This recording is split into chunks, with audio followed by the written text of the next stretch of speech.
నాసాపానం అంటే నాసాపానం అంటే వృషపానం తెల్లవారుజామని. దీని ఏంటంటే ముక్కుతోటి మనం తీసుకోగలి. కొన్ని జీవులు ఏంటంటే ముక్కుతోటే తీసుకుంటాయి.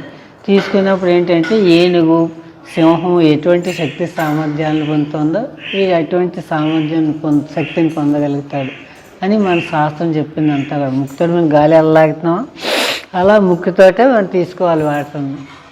అది అసలు ఇందులో ఆక్సిజన్ యొక్క వినియోగం ఎక్కువగా తీసుకోవడం జరుగుతుంది. ఊపిరితిత్తులు అవి కూడా బాగా వర్క్ చేయడం, అది దీని సామర్థ్యం, ఎనర్జీ యొక్క సామర్థ్యం పెరుగుతుంది అన్నమాట.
దీనివల్ల ఏమిటంటే ఏనుగు, సింహం ఎటువంటి సామర్థ్యాన్ని పొందుతుందో అటువంటి సామర్థ్యాన్ని పొందొచ్చు అని చెప్పేసి మన శాస్త్రం చెప్పేదంతా కూడా.